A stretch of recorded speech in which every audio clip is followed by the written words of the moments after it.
Welcome. I'm Elizabeth Durazio, joining you on this wonderful sunny day from back in the Saddle Equine Therapy Center right here in Hopkinton, New Hampshire. I'm joined by Pauline Meridien, and this was a labor of love and hard work for her that's helped influence so many lives. Thank you for joining us. Thank you very much, Elizabeth. Glad to be here. This is a wonderful facility for people who have disabilities or perhaps post-traumatic stress disorder, and you use hippotherapy to help bring these people to, a better understanding of themselves, whether physically or emotionally in need of healing. Tell us a little about your mission and how you got started. Well, our mission statement is that we provide therapeutic riding and equine-assisted activities to people 2 to 92 in central New Hampshire. And in doing that, we provide a quality home for our equine partners who do the work.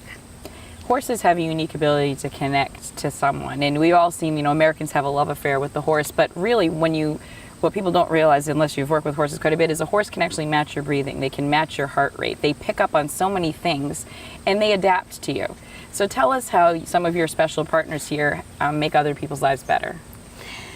Well, a lot of people come and they're very afraid of horses, and I don't know where that, I guess we've always been told don't ever walk behind a horse because they must think that horses are just out to get us. Mm-hmm. And we help people understand that that's not true, and if they're really afraid, they can start with our miniature horses. We have 3 miniature horses and a pony, and then a larger horses for adults to ride. So they can connect with a horse where they're not afraid, and then they can work their way up to finding the horse that can help them with what they need to do.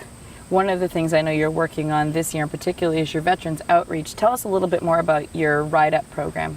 Well, we started out offering free services to veterans because we like to give back to people who give so much to us. And as a community, we discovered that our fire and police, ambulance, our EMTs often have similar experiences that they need to recover from as well. Mm-hmm. So we expanded our veterans program from the Wounded Warrior program into the Ride Up program for uniformed professionals.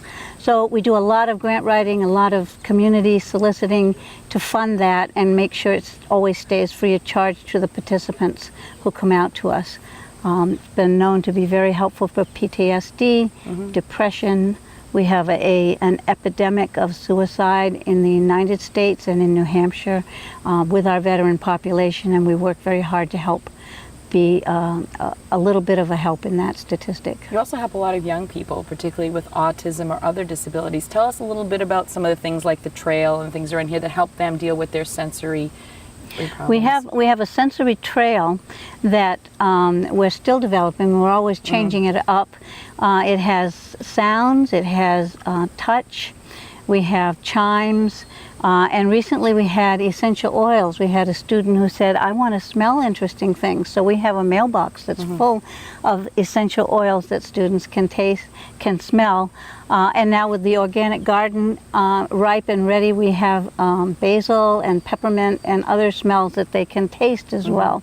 So the sensory trail helps to engage all their senses in that experience. And when you're moving on a horse and playing a musical instrument up high or riding through pool noodles, it can just, the children love it. And it's very effective in desensitizing them to things. Horses pick up on so many nonverbal cues, and I think that's why children and adults with autism respond so well to this type of therapy. One of the things that's amazing when you come here and you walk around the facility is you have horses of every shape and size, and then you said they really do the work. How can we help you maintain the facility and keep this place going? We need a lot of money to do this. Horses eat like horses, and that means if they were free and out on the range, they would eat 23 out of 24 hours a day, and they would walk 14 miles throughout the day to find that forage. So we have to recreate that in feeding them. So they cost a lot to maintain, and we use older horses that have been there and done that, and some of them have some extra health needs that we need to support.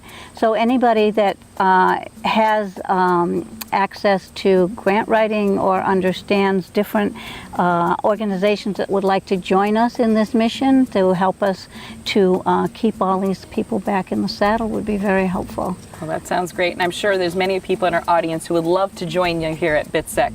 So if you feel in your heart like you'd like to become part of their mission, word of mouth is how they reach most of their clients. Maybe you can share the gift of horse therapy with someone you know.